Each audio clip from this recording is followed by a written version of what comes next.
پریشانیوں کے دفعیے کے لیے ایک مجرب عمل جس کو فقہا نے نقل کیا ہے۔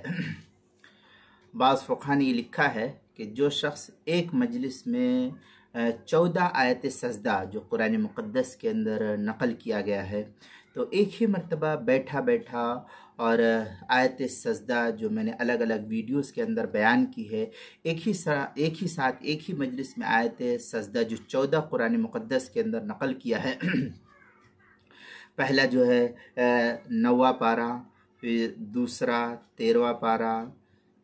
13واں پارہ، 14واں پارہ، 15، 16، 17 اور 19 میں 2 ہے، اور اسی طریقے سے 21 میں ہے، 24 میں ہے، اور پھر کیا نام ہے 27 میں ہے، اور کیا نام ہے 30واں پارہ، 27 کے بعد 30واں پارہ میں جو 2 ہے، تو یہ کل ملا کر کی کل مقدار آیت سجدہ کی تقریباً جو ہے ایک 23واں پارہ جو سورہ صاد ہے اس کے اندر، یہ کل ملا کر کے کیا نام ہے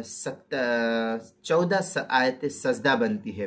تو فقہا لکھتے ہیں کہ اگر ان 14 آیت سجدہ کو ایک ساتھ ایک ہی مجلس میں پڑھ کر کے سجدہ کرے، اور پھر اپنے مقاصد کے لیے جو اس کو دعا کرنی ہے، جس مقصد کے تحت وہ دعا کرنا چاہتا ہے، تو اگر جس مقصد کے لیے وہ دعا کرے تو انشاءاللہ تعالی اس کی دعا رد نہیں کی جائے گی،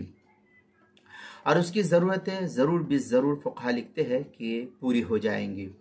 سب آیتیں اکٹھی پڑھ کر کے بعد میں سب کے سجدے ایک ساتھ بھی کر سکتا ہے، لیکن زیادہ بہتر فقہا یہ لکھتے ہیں کہ ایک آیت سجدہ پڑھ کر کے سجدہ کرے، پھر دوسری آیت پڑھے اور سجدہ کرے، اسی طریقے سے کل 14 آیات پڑھے اور الگ الگ آیات پر الگ الگ جو ہے سجدہ کرے، اور آخر میں پھر دعا مانگے، تو انشاءاللہ اس کی دعا رد نہیں ہوگی، قبول ہوگی۔ یہ انشاءاللہ اللہ کی ذات سے قوی امید ہے۔